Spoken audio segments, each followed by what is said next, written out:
88 years after the Airbender genocide, Toph Bei Fong was born to a wealthy family in the Earth Kingdom. Born without sight, Toph was coddled as a child.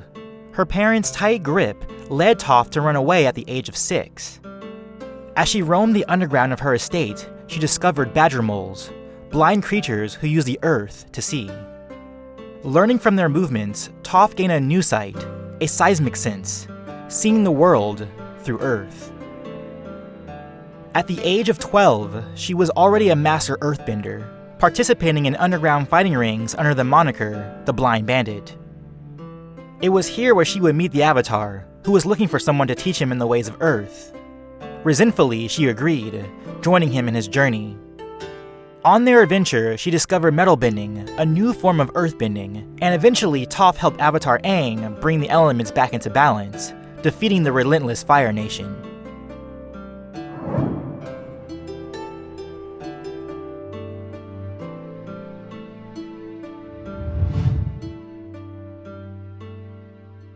Toph became a significant bender of earth and metal. Her legacy was followed by her 2 daughters, Lin and Suyin Beifong, notable metal benders. Like her mother, Lin became Republic City's chief of police, and Suyin created a new city geared for metal benders. The city was called Zaofu. Abandoned by her parents, Kuvira was welcomed into Zaofu and Suyin Beifong's personal estate. Kuvira was nurtured and supported by Suyin as though she were her own daughter. As an adult, she was placed into Suyin's personal security force, where she quickly climbed the ranks as a captain. After the successful battle against Zahir and the Red Lotus, the Earth Kingdom was splintered and divided. Avatar Korra was still recovering from her injuries, and it seemed she never would fully recover. In accordance with President Raiko and Republic City, Kuvira took it upon herself to reunite the Earth Kingdom, leading a relentless 3-year campaign. After years of conquest, Kuvira was successful, but many of the Earth Kingdom citizens took issue with her methods. She forced agreements between villages and the kingdom to achieve her goal, and her relationship with the other nations were strained. Still, Kuvira had many supporters when she proclaimed herself the leader of the new Earth Empire. Gone was the monarchy of the Earth Kingdom. But her ambitions went too far.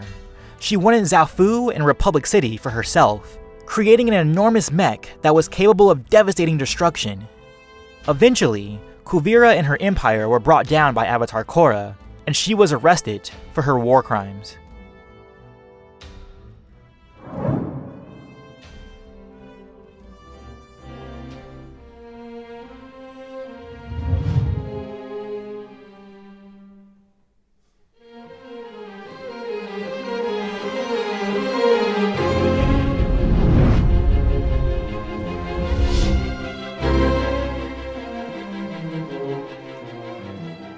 In most of my versus videos, I compare each fighter in their prime. For this matchup, it will be a bit different. It was hard to determine which iteration of Toph to examine. We know for a fact that her prime was off-screen, when she was chief of police. I could not use this version of Toph because she is without any feats. We know that she was in her prime, but we don't understand what that meant in detail. I could have also gone with old Toph in Legend of Korra. It would have placed her in the same time period as Kuvira. But again, we don't get much of her ability outside of her training with Korra, who was not 100% at the time. Therefore, I decided to go with the 14-year-old Toph as seen in the graphic novel, The Rift. For Kuvira, I'll be observing her from Legend of Korra, Book 4, which gives us the most material to work with. Toph's physical abilities were a bit different from most of the other Avatar characters. Someone like Zuko was a physical prodigy, crafted by a warrior's discipline. Someone like Aang was a master of agility, extremely light on his feet. But for Toph, her most notable physical attributes did not come from an imposing figure or quick dexterity. Toph was very aware of her surroundings. Her blindness heightened her other senses, her smell, her touch, her hearing. This will be a key component for Toph in her fights, sensing her opponent's every move, especially other earthbenders. Kuvira was a bit more conventional when it came to her physical attributes. She mixed the tactical precision of a sharpshooter with the light-footed bounce of an airbender. These attributes may stem from her background in dance when she lived with Suyin Beifong. Her balance was perfect, and she was always moving, never stagnant or flat-footed. This enabled her to evade enemy attack with very little movement, even against the diverse moveset of an avatar. In a physical sense, Kuvira has the edge. While Toph was extremely aware of the movement around her, especially the movements of another metal bender, her physical abilities are not as impressive as Kuvira. If someone threw a boulder at Toph, she would stonewall it with her bending, not through an acrobatic flip. Toph's abilities were rooted in the ground. She needed to stay in contact with the earth, which limited her options for body evasion. Kuvira had more choices, changing direction in an instant. For this, I would say Kuvira gets the edge for her physical abilities.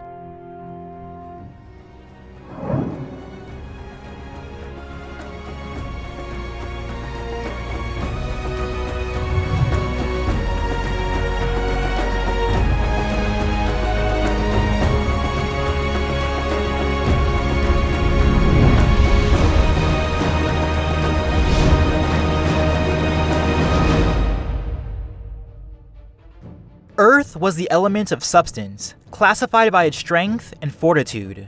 The bedrock of earthbending was rooted around negative and positive Jing, the wisdom of knowing when to wait and when to strike. Over time, the style and substance of earthbending evolved.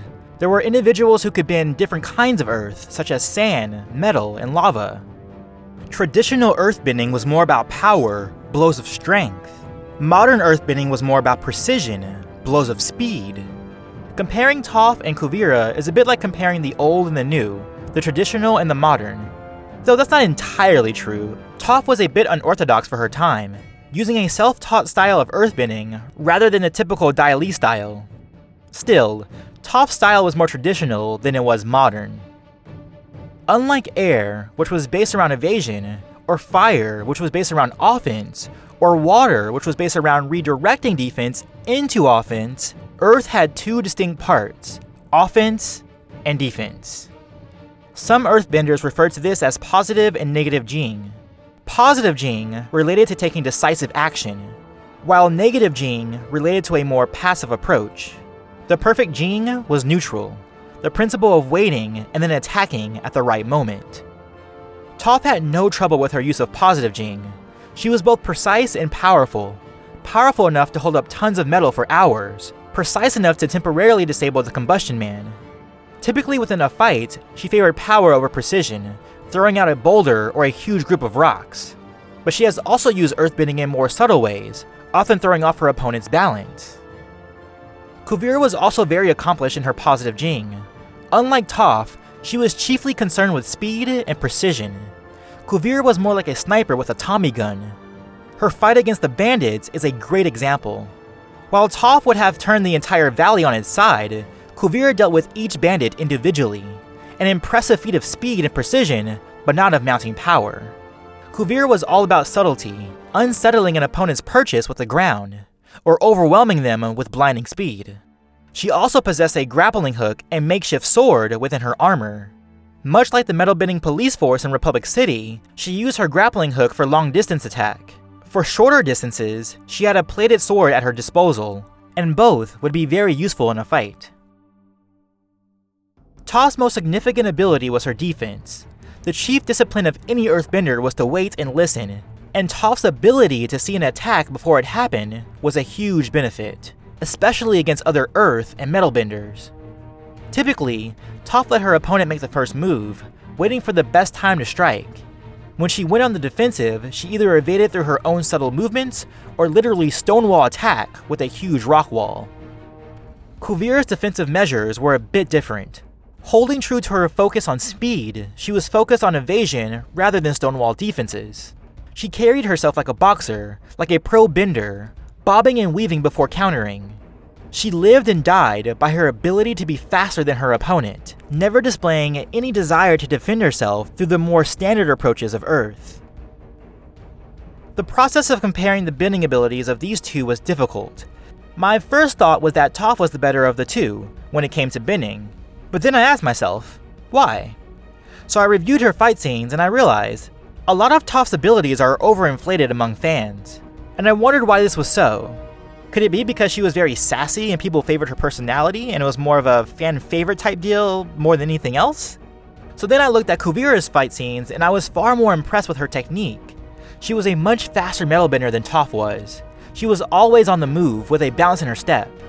So the question now was this: could Toph contend with that speed? The first thing to review here is Toph's seismic sense.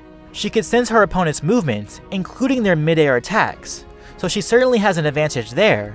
But I was still unconvinced that she could contend with Kuvira's speed. So I looked for fighters who were comparable to Kuvira. The closest I found was Toph's fight with Aang in the Rift comic book. Not only was Toph able to block Aang, she was able to land a blow on him as well. Quite significant when you consider the evasive speeds of an airbender. Likewise, I looked at fighters that would be similar to Toph. The best example for this would be Suyin, who Kuvira fought in Book 4, Legend of Korra. Suyin certainly does not compare directly to Toph. We're examining the teenage Toph, for one, and the older Toph mentioned that Suyin was never as good with metal bending as she was. But they do share attributes: metal bending and seismic sense. Kuvira defeated Suyin ultimately because she was a step faster. Her reaction and retaliation against each of Suyin's attacks were quick-witted and decisive. And this is the best example we have of Kuvira fighting someone near Toph's skill level. What's more, Kuvira has shown she can contend with an avatar, even a full-strength avatar, bobbing and weaving between fire, metal, and air. I think this round comes down to Toph's use of seismic sense and how effective that would be against Kuvira's speed. Toph gets an advantage with her overall power, displaying greater strength with earthbending, but Kuvira has greater variety.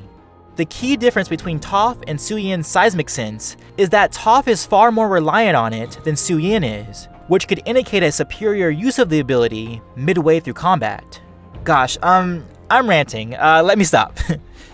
As stated before, I keep going back to Toph's ability to contend with an airbender in the form of Aang, which to me indicates that she can at least contend with some form of speed. For this, I would give the very slight edge to Toph for her bending abilities.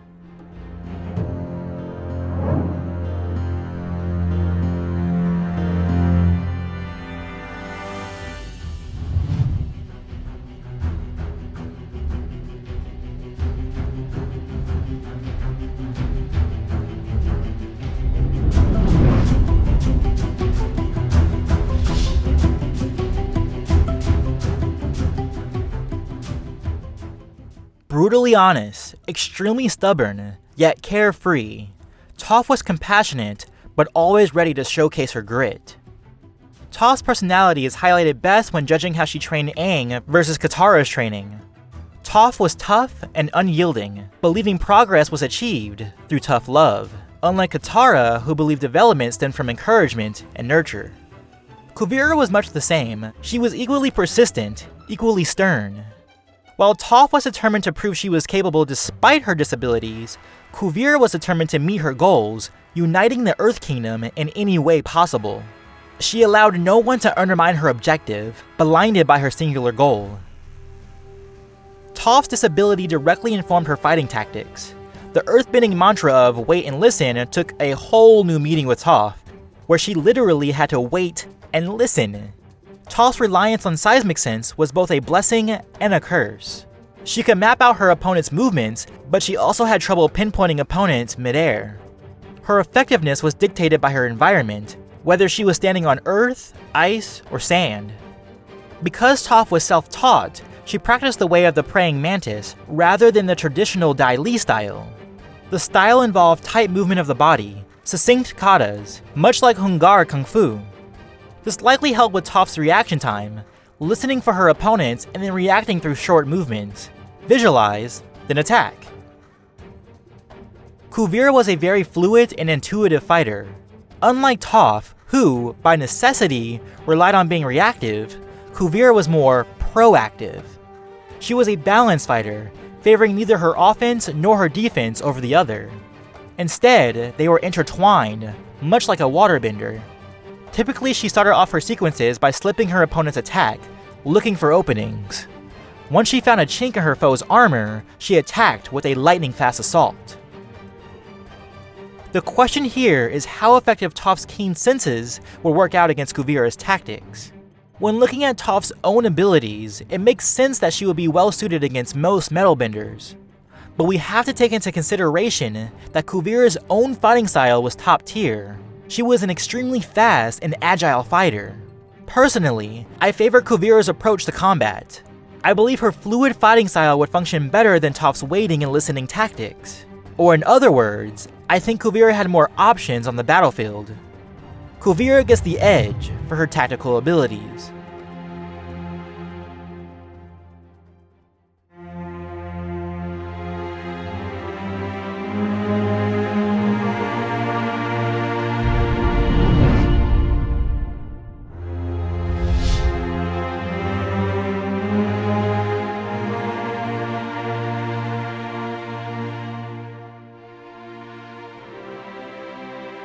A fight between Toph and Kuvira will be a fight of calculation. They both were advanced metal benders with different tactics to disrupt the flow of their opponent's movesets. Toph was a prodigy of earthbending, inventing metal bending, mastering the element as a child. Kuvira was a trained soldier, conquering with an iron fist, taking nothing for granted. Let's set up this fight. Let's say it takes place in an Earth Kingdom valley. As a final tally, I would say the advantage to the victor goes, well, 5 to 10. Yes, I think this matchup will be a split decision. There are two functions of a split decision. It means it's either circumstantial or inconclusive. For this matchup, I would say it's inconclusive. I see the merits of both fighters, and I can't truly decide who would get the majority over the other. Had Kuvira been a more traditional earthbender, I would likely favor Toph. And Toph's flat-footed style favors a victory for Kuvira. I'm also not confident in Toph's ability to defend the sheer tenacity of Kuvira's attack, but I'm also not confident that Kuvira can keep up with Toph's seismic sense. Thus, I declare this matchup to be an inconclusive, split decision. Of course, this is just all my opinion. Do you agree that this matchup is too close to call? Or do you feel that one of these benders has a definitive edge over the other? Please leave your thoughts and comments below, and as always, peace, love, and remember, be water, my friend.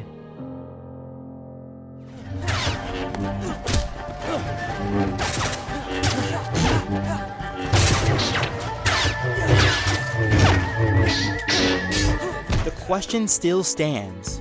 Who was the better Avatar? Avatar Aang, the Last Airbender, or Avatar Korra, the Legend? Do I like it? Do I not like it? Oh, I actually kind of like it. Oh my god, I like airbending a lot. Oh god, I like it.